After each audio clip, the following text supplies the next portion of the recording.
noches, agradecer a Guillermo, a Andrea, por organizar este café, esta reunión de amigos, de colegas, para conversar de distintos temas. En este caso voy a intentar arrimarles algunas cosas que he aprendido en estos pocos años.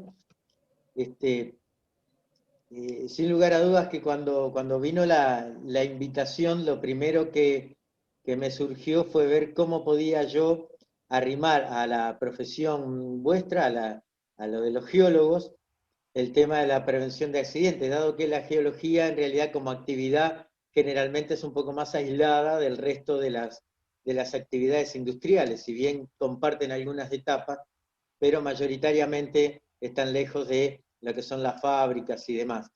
El objetivo de esta presentación en realidad es acercarles un inicio, una primera entrega en lo que tiene que ver con la prevención de accidentes y el cuidado de la salud, y a través de eso, bueno, que después surjan inquietudes, consultas y demás que se canalizarán a través de la asociación.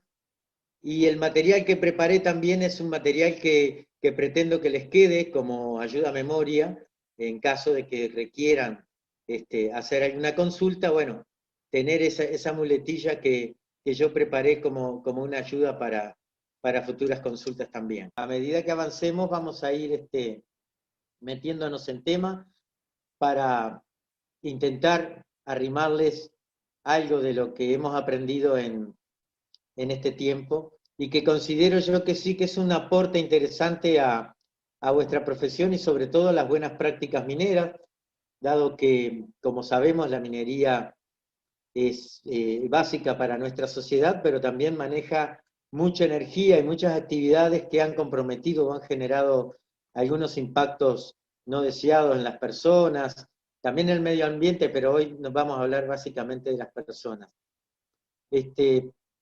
Yo voy a dividir el trabajo, la conversación que quiero tener con ustedes en tres partes.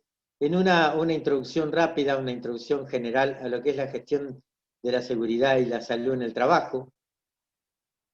Voy a correr un poquito aquí, no sé si puedo, bien. Algunas cosas, algunas definiciones o algunos conceptos que son buenos tener en cuenta cuando empezamos a hablar del tema de seguridad. Y sobre todo cuando hablamos de gestionar, ¿sí?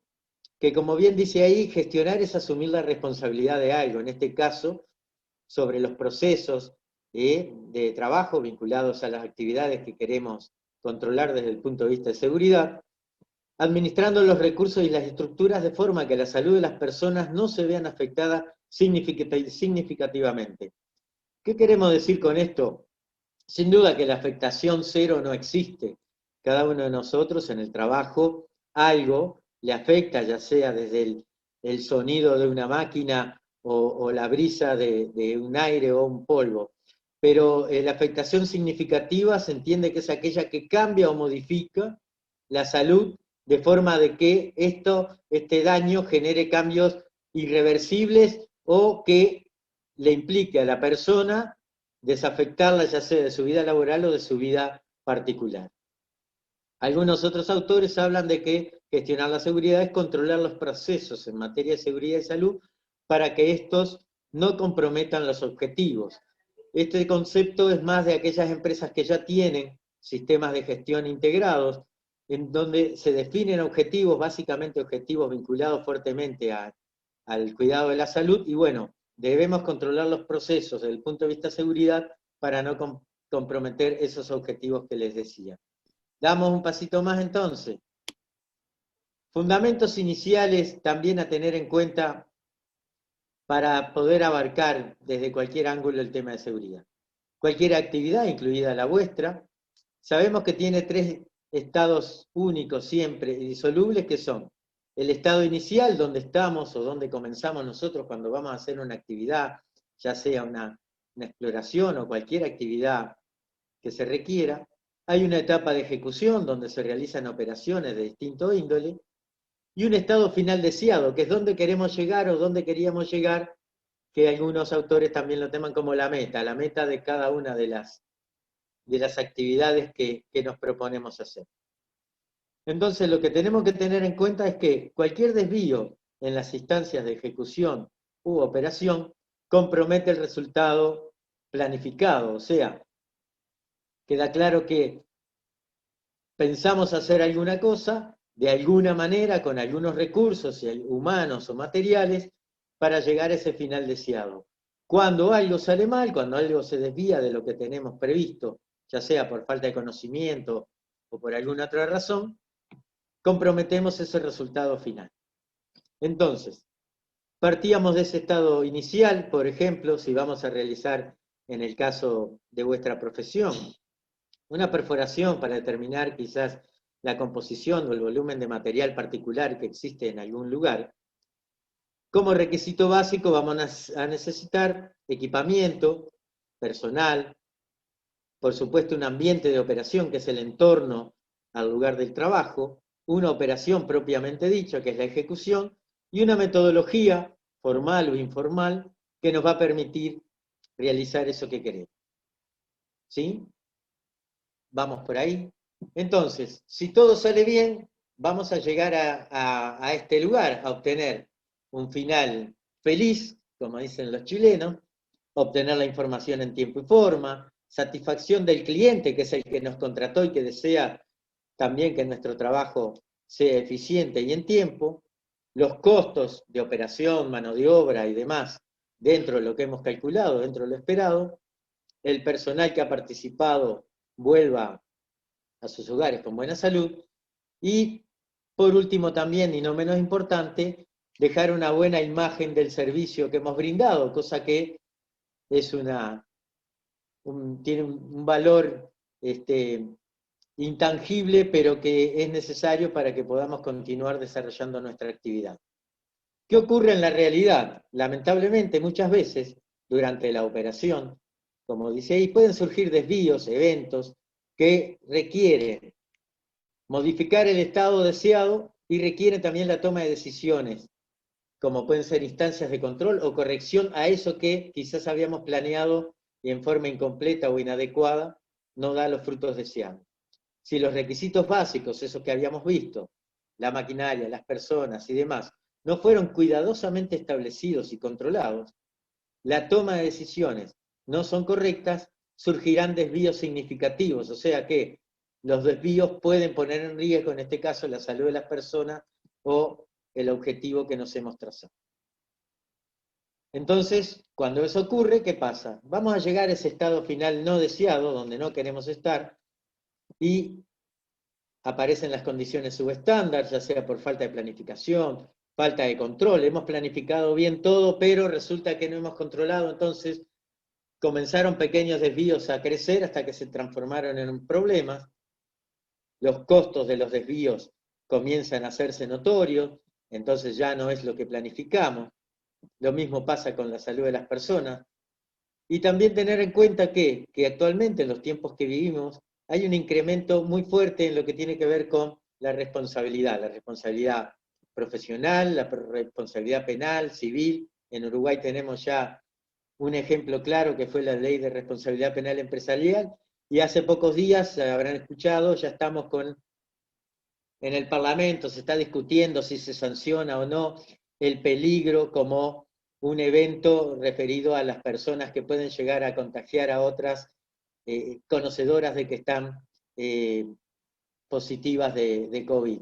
O sea que en definitiva existen muchos factores que nos pueden llevar a ese estado final no deseado, que es donde no queremos llegar. En el escenario real, ¿qué pasa cuando surgen esos desvíos no deseados? Como dice la lámina ahí, aparecen lo primero que nos surge a todos cuando estamos haciendo un trabajo y las cosas no salen como queremos. Mayor demanda de tiempo, esto implica también pérdida de recursos o mayor asignación de recursos, paralización o detención de las tareas, la pérdida de producción, desperfectos en los equipos, también por algunos problemas quizás vinculados también a seguridad o del propio equipo, lesiones o enfermedades a las personas. Eso es lo primero que vemos cuando las cosas no salen bien en un lugar de trabajo. Pero tenemos que tener claro después cuando vamos al campo del análisis de lo que tiene que ver con la prevención, que siempre existen pérdidas indirectas, que nunca o en pocas veces sabemos cuantificar de antemano. Problemas para cumplir el plazo, o sea, habíamos pactado con el cliente o con quien sea un periodo determinado y ahora se nos complicó porque tuvimos un incidente, perdimos a la persona capacitada, perdimos la máquina, nos pararon la tarea al ministerio o quien sea, y se nos transforma en un problemón. Aparecen nuevos costos, conflictos, ya sean con el cliente, con los empleados o con la sociedad, y esa mala imagen con el cliente que a la larga también conspira en contra de nuestro desarrollo profesional. Entonces, ¿qué tenemos que tener en claro para que todo esto no ocurra o minimizar los impactos de esto? Saber que las causas que afectan a la seguridad y salud en el trabajo son las mismas que afectan a la calidad, la productividad y la sustentabilidad de las empresas. Cuando logramos entender esto, se nos hace más fácil tomar decisiones, porque muchas veces lo que pasa en las empresas es que dejamos de lado, porque pensamos que la productividad, la calidad son importantes, la sustentabilidad, y dejamos para a un costado la prevención del cuidado de la salud, y tenemos un problema. ¿Por qué aseguran los autores de que las causas son las mismas? Primero porque tienen un origen común, la falta de conocimiento de las personas ejecutando tareas, la falta de estándares adecuados, y a veces consideramos que el que uno sepa una cosa es suficiente para llevarla adecuado y no haberla transmitido en tiempo y forma, con los detalles claros. Ese estándar no se transmite, no se pone sobre la mesa y en realidad no existe, está simplemente en la cabeza de alguien. Condiciones inadecuadas o insuficientes, ya sea inadecuadas condiciones de trabajo o insuficientes recursos para llevarlas en forma segura, y falta de conocimiento o formación de las personas, y también la falta de control. Definimos qué hacer, pero no desarrollamos instancias de control, como les decía, para evitar que los desvíos que siempre surgen se mantengan dentro de una franja tolerable. También decimos que las causas que afectan la calidad, la productividad, la sustentabilidad y la seguridad tienen efectos comunes. Surgen desvíos de lo planificado, accidentes, desperfectos en los equipos, pérdida de productividad, pérdida de clientes. Ya el cliente que tiene la posibilidad de elegir, generalmente no va a elegir sin problemas. Si sabe que un proveedor ha tenido conflictos o le llegan referencias de que ha tenido conflictos por algún motivo y hay un precio similar, seguramente va a tratar, como siempre, de asegurar su resultado contratando a alguien más confiable. Disminuye la rentabilidad del negocio que queremos emprender, generan gastos extras y, por supuesto, daños que nos complican en lo que es la competitividad, en este caso sería del servicio de geología. Y la otra cosa que tienen en común, que por eso cierra el círculo, es que tienen soluciones comunes, o sea, cómo solucionamos los problemas de calidad, cómo solucionamos los problemas de productividad, planificando, trabajando mucho en la planificación, preactuando, tomando los recaudos y realizando las acciones necesarias antes que las cosas ocurran, en definitiva también previniendo que no ocurran desvíos que puedan ser significativos. Entonces, para entrar entonces un poco más en tema, como les decía, este material también va a quedar a disposición porque son definiciones técnicas que hay que tenerlas claras, sobre todo para la toma de decisiones. Definimos peligro, o sea, la ISO define como peligro, fuente o actividad con capacidad de generar daño, generalmente vinculado a una fuente de energía peligrosa.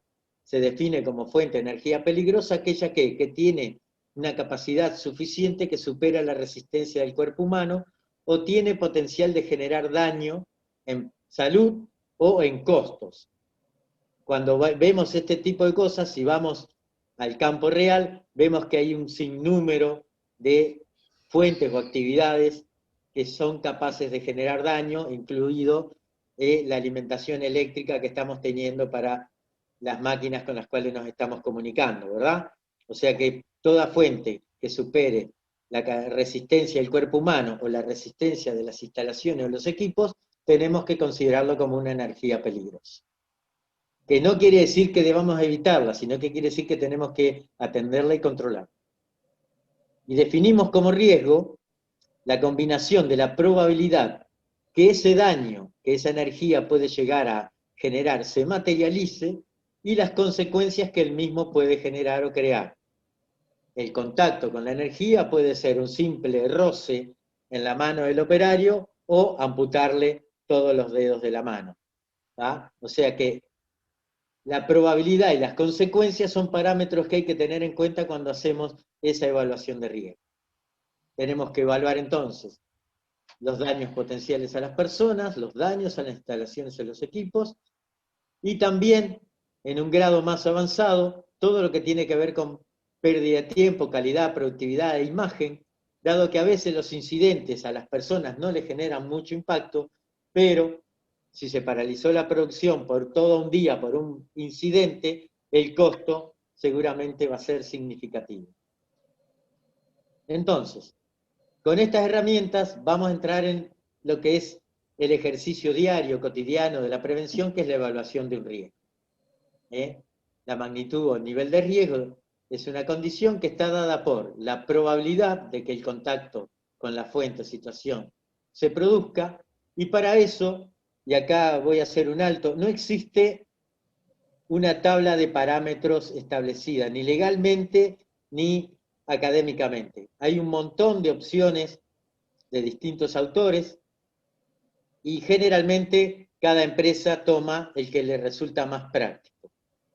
En Uruguay lo que conocemos es que generalmente las empresas, siguiendo la línea de las empresas internacionales más importantes, van por los métodos más simples. ¿Por qué es esto? Porque el método de evaluación de riesgo no tiene que ser un tabú, tiene que ser una herramienta que todos los trabajadores puedan conocer. ¿Para qué? Para poder adelantarse a esas situaciones y ellos mismos hacer una evaluación y no esperar que venga el genio de seguridad a hacerle una evaluación de riesgo de sus tareas. ¿Sí? La función de seguridad o la gestión de seguridad tiene otras funciones un poco más profundas. Un buen supervisor, un buen jefe, un buen gerente tiene que dominar muy bien esta herramienta para poder gestionar los recursos y las actividades que están bajo su órbita. Esta tabla que ven aquí simplemente nos permite elegir un valor de acuerdo al análisis que hacemos de esa situación, que va a ir desde que es el resultado más probable y esperado, si la persona está trabajando, manejando una pala cargadora o una perforadora, nunca tuvo capacitación, la máquina no tiene inspecciones periódicas, además el entorno de trabajo no es seguro, el resultado más probable es que exista una situación no deseada. Ahora, si estamos en la otra punta, si la persona tiene los conocimientos adecuados y la formación, si la máquina tiene los controles y el mantenimiento adecuado y el entorno está preparado para realizar el trabajo, seguramente la probabilidad de que ocurra un incidente va a ser una coincidencia extremadamente remota, pero se concibe de momento que la energía está presente. Por favor, necesito que me digan si esto se entiende. Así continúo. Prístino. Sí, Vamos bien. bárbaro. Clarísimo. Ante una situación X, establecimos lo que es la probabilidad de ocurrencia. Vamos ahora a ver lo que tiene que ver con las consecuencias. Y lo que tenemos que hacer acá es determinar, con un criterio objetivo, acá nos tenemos que desprender a veces de muchas experiencias buenas o malas, sobre todo aquellas de que casi pasó, pero como no pasó nada, tomémoslo como algo muy, muy light. No debe ser así. Incluso en esta tabla que yo les presento, es una tabla que al principio no manejaba valores, y lo tuvimos que hacer, lo tuvimos que incorporar para que quienes toman decisión en las empresas puedan valorar realmente algunos hechos, dado que si, ejemplo, tenemos una lección con baja, la persona se lastimó un dedo y va a estar 3 días sin venir a trabajar. A veces eso no es muy significativo a primera vista para un gerente, para un director. Pero si, además de la lesión, le ponemos cuáles van a ser o cuáles son los costos que genera la sustitución de la persona, la pérdida de tiempo, la reparación médica y demás, cuando yo ya hablo de $8.000, seguramente voy a llamar la atención y voy a decir, bueno, nadie quiere perder seguido $8.000 por algo que se puede evitar. Y así sucesivamente con otros parámetros, por lo cual esta tabla de parámetros de consecuencia nos permite a nosotros elegir y siempre aconsejamos pensar que ese día que ocurrió el incidente, justo ese día no era de buena suerte. Entonces, el auto que me golpeó, no solamente que me golpeó, me fracturó la pierna, la cadera, y me impide seguir trabajando por mucho tiempo. Ahí cuando hablamos de invalidez permanente o daños importantes, estamos hablando ya de pérdida de funciones, como pueden ser los órganos superiores, las manos, pérdida de vista, oído, ¿sí? Cosas que son significativas y que no hay que menospreciar, porque lo importante de esto también es entender que cada vez que yo actúo para prevenir un futuro accidente, quizás en ese futuro accidente no tenga tanta suerte y esa lesión que quizás yo tomé muy a la ligera primera vez, en la segunda puede terminar siendo algo muy grave. Entonces, las consecuencias es un daño objetivo que voy sumando al análisis. Y por último, que también es importantísimo, considerar cuál es el tiempo de exposición que las personas están expuestas a ese riesgo que fue detectado. Y ahí la tabla es muy simple, nos lleva desde muchas veces por día. Ejemplo, un operador de pala cargadora está 8 horas por día sentado en la máquina y hay un montón de riesgos a los cuales le está expuesto y el grado de exposición es elevado. Pero hay otros aspectos de esa misma función que quizás no puedan pasar tan irregularmente o que no se den quizás en ese operador. Pero fácilmente lo que nosotros logramos es, con estos datos, calcular el nivel de riesgo de una situación haciendo una multiplicación directa. Esto lo pueden buscar en la bibliografía, es el método FIND, es el método más simple para evaluar riesgos. Y como les decía, el más simple es el más efectivo. ¿En qué respaldo este comentario? En que las grandes organizaciones, y pongo por ejemplo UPM, Montes del Plata, Andritz, que son empresas muy avanzadas en lo que es prevención, utilizan este método. O sea, han seleccionado un método simple y que nos permite en forma rápida poder evaluar el nivel de riesgo de una situación X. Una vez que evaluamos el riesgo, aparece ahora otra evaluación que tiene que ver con ese nivel de riesgo que yo he podido determinar si es aceptado o no. Vamos a tener entonces que habrá riesgos cuya resultado de nivel nos va a dar elevado y otros no tanto. Acá también no hay una bibliografía, no hay una norma que establezca cuál es la regla a seguir. Cada organización, dependiendo de cuáles son sus objetivos y cuál es su conocimiento del tema, va a colocar los límites de cada uno de las instancias, y lo que suele suceder en empresas organizadas es que en la medida que avanza el sistema de gestión, nos volvemos más exigentes porque queremos llegar a la mejora continua y los valores cada vez van a ser más estrictos.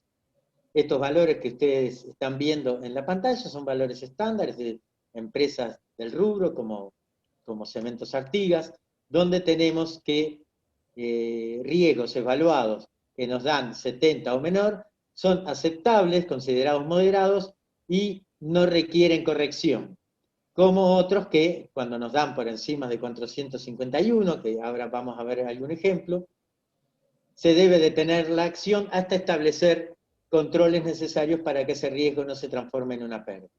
¿Cómo venimos, Guillermo? Bárbaro. Ok. Entonces, conociendo esto que vimos anteriormente, podemos ahora sí estar preparados para comenzar a implementar una gestión en seguridad en forma básica, que nos va a permitir por lo menos cumplir con nuestro primer objetivo. Entonces, lo primero que tenemos que hacer, lo primero que se hace en una empresa de cualquier índole, es comenzar a identificar esos peligros presentes en las actividades y evaluar los riesgos vinculados a los mismos. Hay distintas formas. Lo que yo recomiendo siempre es ir por procesos, etapas de productiva o actividades. Hay algunos autores o algunas técnicas que recomiendan hacerlo por puesto de trabajo. El problema con los puestos de trabajo es que suelen mutar y cada vez más rápido en las organizaciones, entonces puede quedar muy colgado lo que yo pueda llegar a definir. Por eso lo que generalmente no cambia o cambia en forma más lenta son los procesos y las etapas. De todas maneras, la evaluación se debe hacer una vez, por primera vez, y luego en un periodo determinado, anual o bianual, o cuando ocurre un cambio en los procesos o en las actividades. Definimos los procesos, identificamos, como les decía, los peligros presentes, la fuente o actividad que genera el peligro, determinamos el nivel de riesgo inicial, que es la primera foto que sacamos recorriendo la fábrica o yendo a ese lugar de trabajo donde están las personas realizando su tarea, y no menos importante, revisar los requisitos legales aplicables a esa actividad. ¿Sí? Entonces vamos a tener un grupo de información bastante importante. Por ejemplo, en estas imágenes vemos algo que seguramente todos han visto, una persona haciendo perforación de barrenos y un grupo de personas trabajando allí en la carga de material explosivo. Se ven algunas situaciones de peligro ya propias de la actividad, como son la máquina perforadora con toda su energía, con elementos giratorios, con capacidad de atrapar a la persona o parte de la misma. Vemos el grupo de personas allí cargando los barrenos al borde del banco, donde tenemos una diferencia de nivel que de precipitarse al vacío seguramente las lesiones van a ser muy graves. O sea que de pique nomás podemos ver varias situaciones de peligro y podemos llegar a evaluar un montón de riesgos en esta condición. Para hacerlo fácil, la recomendación que hacemos siempre es el uso del Excel, que nos permite ver ampliamente cualquier situación. Y como ven ahí en la planilla, intentamos traspolar algunas de las cosas que vimos en las imágenes, identificamos algunos peligros, asociamos directamente ya los riesgos a esos peligros y realizamos la evaluación primaria y nos da un nivel de riesgo determinado. Esa vendría a ser la primera foto, ¿sí? ¿Cómo vamos, Andrea? ¿Bien? Perfecto. Entonces tenemos la primera foto. Generalmente en la primera foto siempre salimos despeinados. En la segunda también, pero ya nos conformamos un poquito más. Y luego que sacamos la primera foto, vamos a la segunda etapa, que es establecer las medidas preventivas o correctivas necesarias para cada riesgo detectado. Volvemos a repasar el requisito legal. Generalmente todos los riesgos están de alguna manera considerados en la reglamentación. Eso nos ayuda dos cosas: a tomar medidas adecuadas y a no olvidarnos de las medidas que recomienda la ley, porque yo puedo tomar un montón de medidas, pero si no tomo las que la ley recomienda y tengo un problema, voy a estar seguramente en un problema legal complejo, porque si la ley me recomienda una cosa, ¿para qué yo hice otra? ¿Tá? Puede ser que la ley no abarque todo, para eso recorremos a las normas técnicas, que tenemos tanto en los países limítrofes, también en España, hay un universo de normas técnicas para abordar cualquier situación, o también podemos llegar a establecer estándares propios o adoptar de actividades similares. Pero lo que no podemos dejar es de ponernos a pensar en esta segunda etapa cuáles son las medidas que van a controlar ese riesgo. ¿Qué requisitos tienen que cumplir estas medidas? Como les decía, contar con referencias legales y técnicas, tener evidencias que se han adoptado. Y esto es importantísimo cada vez más, de tener evidencias primero para nosotros poder hacer un buen seguimiento, y otra para poder demostrarle a terceros, que puede ser un cliente, puede ser un ministerio, puede ser un juez. Demuéstreme usted que ha tomado las medidas o los recaudos establecidos por la reglamentación. Bueno, tengo que tener evidencias. Desde un registro, por ejemplo, cuando decimos, la persona está capacitada, bueno, tráigame las evidencias de que esa persona fue capacitada. No, yo le expliqué cómo tenía que hacer varias veces, no alcanza. Tenemos que tener documentos, tenemos que tener registro, evidencias firmadas por la persona, con la carga horaria, con el temario que se le dictó específicamente. Cuando hacemos la entrega de los elementos de protección personal, los mismos de arranque tiene que cumplir una normativa técnica específica para saber que realmente nos protegen del riesgo, entregarse bajo firma, entregarse también con una capacitación, que el trabajador sepa sobre el buen uso y cuidado del elemento. Y acá les hago una anécdota de hace muchísimos años, un congreso en Montevideo, donde estaba el Ministerio de Trabajo, el ZUNCA, la Cámara de la Construcción, y en ese año, creo que fue el 1994, había 52 fallecidos en la industria de la construcción. Y una de las banderas que promovía la Asociación de Promotores era que en ese año se habían juntado con UNIT y habían establecido los requisitos para los elementos de seguridad. En ese momento era el arnés, el cinturón de seguridad. Pero faltó algo.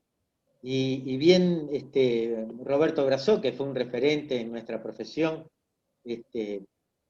pidió la palabra y muy emocionado nos decía de que le estábamos entregando al trabajador un arnés de seguridad como si fuera un refuerzo de mortadela, sin explicarle el qué, el para qué y por qué lo tenía que usar, y por eso teníamos varios fallecidos que habían caído a altura con el cinturón puesto.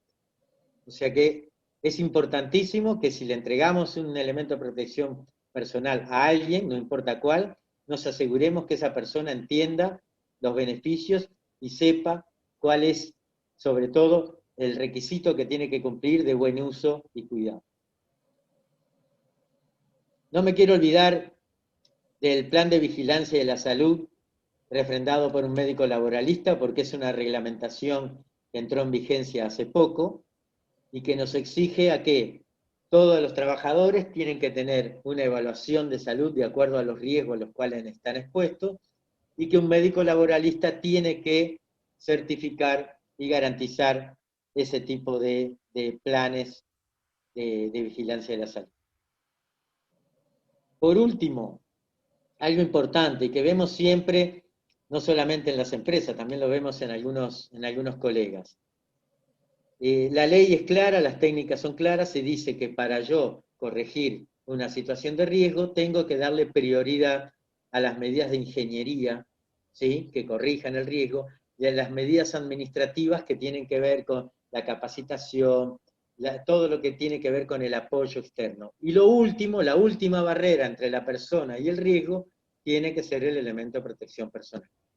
Lamentablemente, por ser más barato, por ser quizás muchas veces más visible, lo primero que escuchamos es, le damos los guantes, el casco, y con eso ya el hombre está protegido.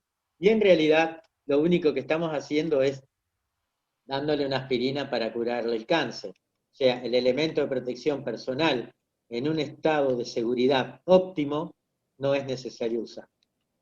Si el riesgo está controlado, el elemento de protección personal no es necesario. Pero lamentablemente comenzamos por la otra punta, y eso es lo que tenemos que ir corrigiendo día a día. Entonces, seguimos avanzando, y aquella primera planilla donde habíamos llegado a establecer el nivel de riesgo, ahora le vamos agregando a cada una de las situaciones cuáles son las acciones, y es muy importante también establecer responsabilidad. Claramente tenemos que establecer quién va a ser responsable por esa acción que se pretende tomar. Si esto no ocurre, van a pasar años y ese texto va a estar ahí en la cuadrícula y nadie se va a preocupar. ¿Cómo venimos? Muy bien, muy bien. Buenísimo, ya tengo un par de preguntas cuando termines. No queremos interrumpir, siga. No, sí, justamente.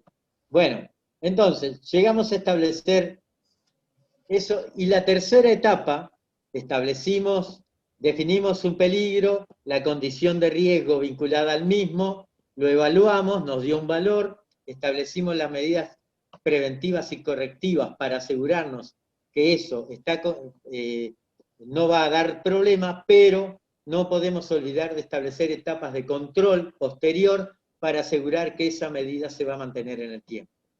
Y para eso están los registros, están las inspecciones, que no tienen que ser especialistas en seguridad, alcanza con personas que tengan definido a través de una guía, a través de una instrucción, qué cosas sin inspeccionar que se estén cumpliendo, el resguardo de una máquina, que un silencioso, sistema de captación de polvo, que las barandas estén donde tienen que estar, que las escaleras tengan los pasamanos, o sea, no se precisa ser muy idóneo, y sobre todo si tenemos una lista de chequeo que nos ayuda a hacer la inspección.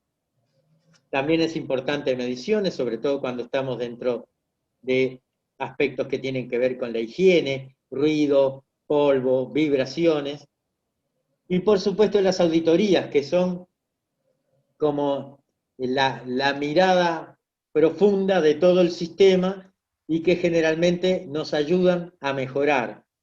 Que todos vemos siempre con malos ojos la auditoría, nos preparamos para la auditoría, es como cuando la visita de la suegra, y después que se terminó la auditoría volvemos a estar mal. La auditoría tiene que ser vista como la herramienta que nos permite mejorar, y debemos agradecer cada vez que recibimos una auditoría por todas las recomendaciones. Después podemos discutir las mismas, pero es importante que lo veamos como algo positivo. Bueno, hasta ahí,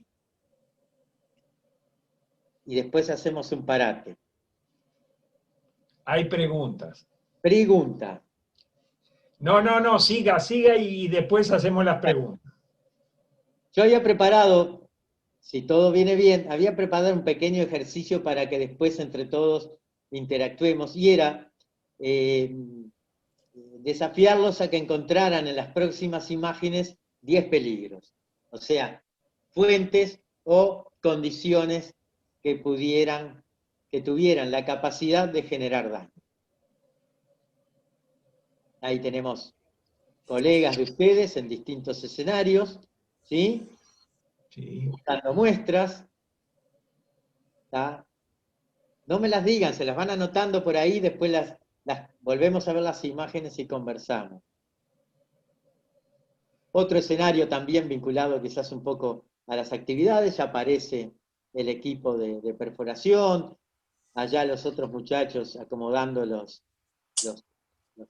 testigos, ¿sí? Que sabemos cómo es el manejo de la cosa. Avanza la actividad y bueno, comenzamos con los movimientos de suelos, con algunas situaciones también que son comunes de ver, no es nada que no hayamos visto en alguna oportunidad. Motoniveladoras nivelando los acopios, camiones haciendo las descargas de los estériles, retroexcavadoras intentando romper camiones, cosas que normalmente podemos ver en nuestra actividad minera. Y aquí vemos, bueno, actividades ya con el manejo de material explosivo, hay colegas realizando el conexionado de los detonadores al borde del banco, allá se ve una laguna, por allá abajo, algunos otros tratando de aprender a taquear un barreno.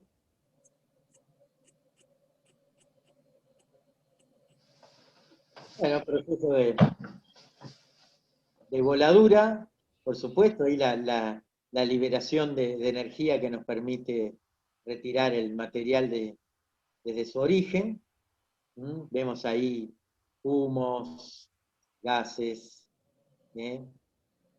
proyecciones, se ven unas cuantas también.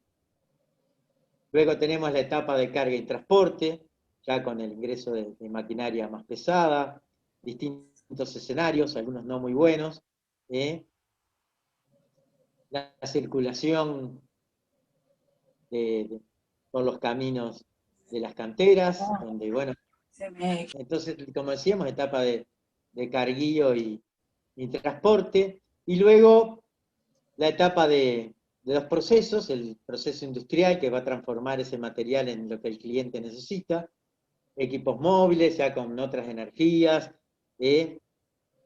energías eléctricas, cintas transportadoras, y en la imagen inferior, plantas de clasificación, que quizás a veces bien diseñadas para realizar la tarea, pero poco felices para contemplar cómo van a ser después las personas para realizar mantenimiento. O sea, aparecen ahí situaciones en las cuales uno dice, bueno, el día que tenga que cambiarle tejido a la zaranda, conseguiremos a algunas personas que tengan alas y podremos conseguir realizar la tarea. Voy a ir un poquito para atrás.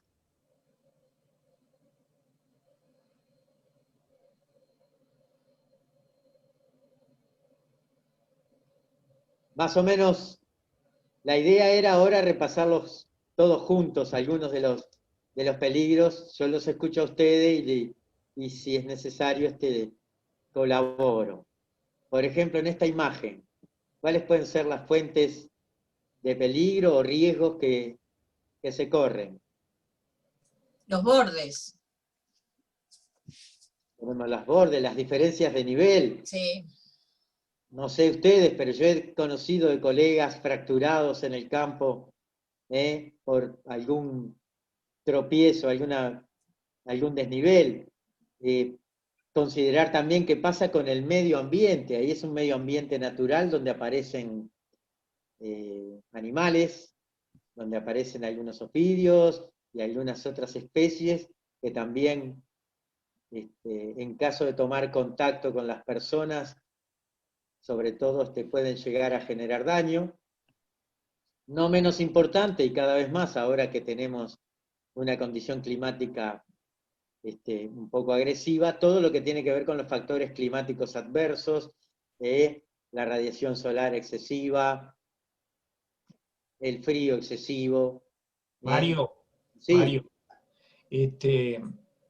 esta imagen me hace acordar una desgracia que pasó hace una semana, 2 semanas atrás. Una persona que estaba trabajando en una zanja y murió. Paysandú creo que estaba fue. trabajando en una zanja, seguramente no se estaban cumpliendo por ignorancia más que por otra cosa las medidas de las que nos estás enseñando. Y como esa persona que está allí con un material que no tiene sostén, que no tiene talud, puede vivir un derrumbamiento y quedar atrapada, ¿no?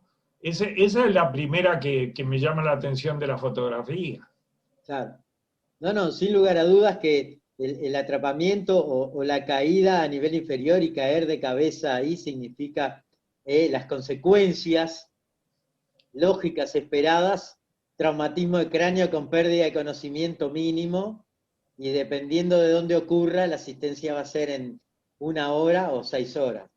Pero este tipo estaba trabajando, había descendido, estaba en la zanja, estaba trabajando abajo y se le derrumbó todo el material que tenía arriba y no lo pudieron sacar, sencillamente no lo pudieron sacar a tiempo y se murió. Sí. Ese es, creo que fueron a corregir algo que les había quedado mal.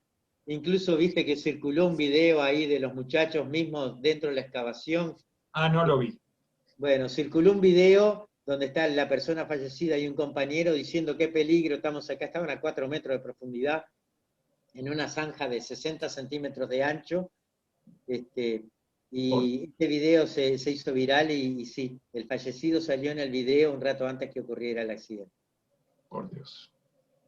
Pero bueno, es como tú dijiste, la toma de conciencia de las cosas que nos rodean es la herramienta. No hubo conciencia ni por parte de las personas, o sí la hubo, pero no hubo la suficiente como para tomar la decisión de decir yo ahí no entro.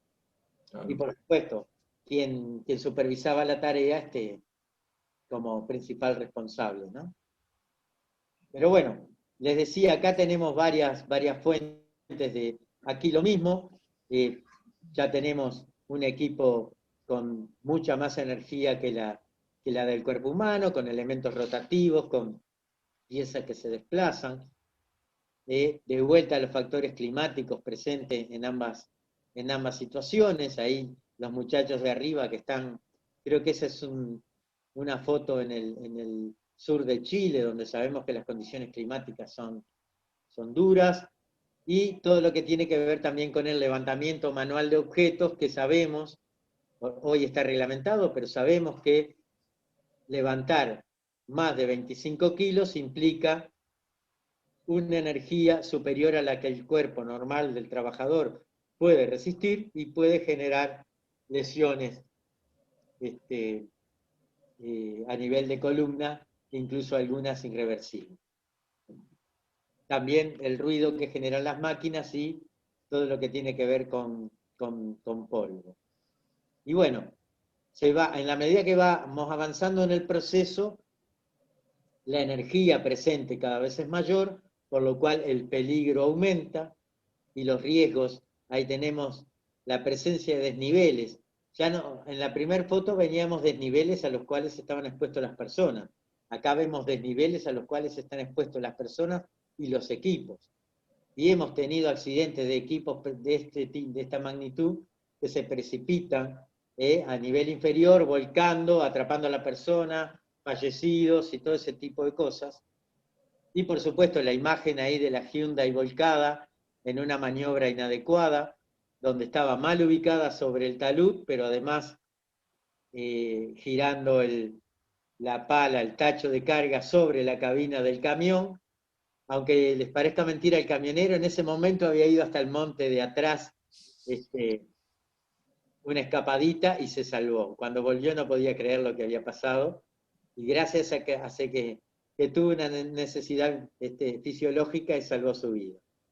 Esto pasó en la planta de Olavarría hace unos años. Bueno, acá de vuelta, y acá se nos agrega en el ámbito de trabajo cosas que yo no mencioné, como por ejemplo el manejo de productos químicos. ¿Sí? Productos químicos que tienen una capacidad de hacer daño dependiendo de la toxicidad, dependiendo de la dosis. Sabemos que hay materiales explosivos que son muy fuertes, muy dañinos, otros no tanto, pero es necesario manejarlos con cuidado, y también es necesario que cuando trabajamos en estas instancias a los bordes, la probabilidad de pérdida de equilibrio, ya sea por un tropiezo y precipitarse al nivel inferior, la probabilidad es elevada. Las consecuencias de caer 15 metros hacia abajo van a ser muy jodidas. Entonces el nivel de riesgo, en este caso el riesgo de caída a nivel inferior, es un riesgo elevado. Lo mismo que el riesgo de contacto con productos químicos que puedan generar alguna afectación, alergia o demás. Ya no manejamos tanto algunos explosivos de contacto como hace algunos años atrás, que eran un poco más fuertes para el sistema nervioso central, pero de todas maneras tenemos que tener cuidado en ese tipo de cosas.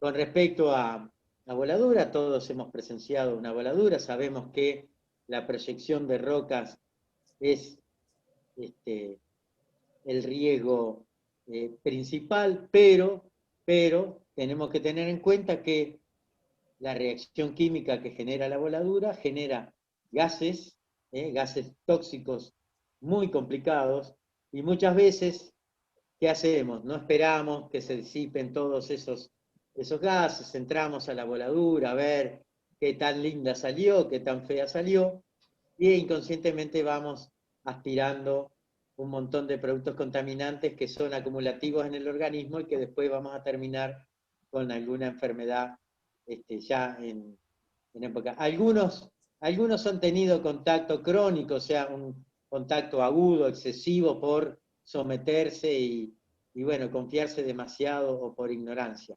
Pero hay que tener mucho cuidado con los productos tóxicos resultantes de la voladura.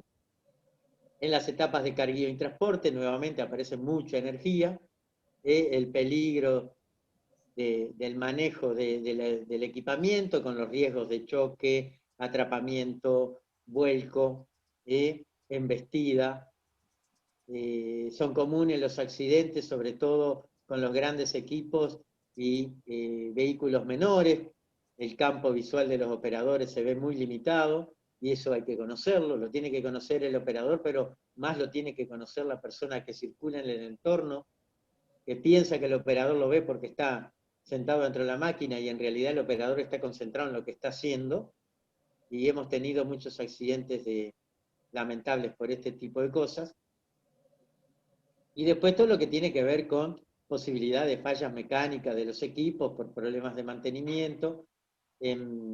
En Uruguay, por ejemplo, tenemos un requisito legal que establece que la revisión previa de uso de cada uno de los equipos es un requisito que tiene el operador. ¿Para qué? Para detectar que ese día el camión o la máquina tiene los frenos, tiene la bocina, tiene los espejos, tiene los elementos necesarios que me permiten a mí prevenir cualquier situación. Hace poco tuvimos un accidente fatal en una cantera, y cuando llega la Policía Técnica y el Ministerio de Trabajo, el primer documento que solicitaron fue el registro de revisión previa de uso del equipo. En este caso estaba, pero de no estar ya estamos, además de un hecho lamentable, en un problema legal importante, porque es un incumplimiento grave y encima que había habido un accidente muy grave, ¿verdad?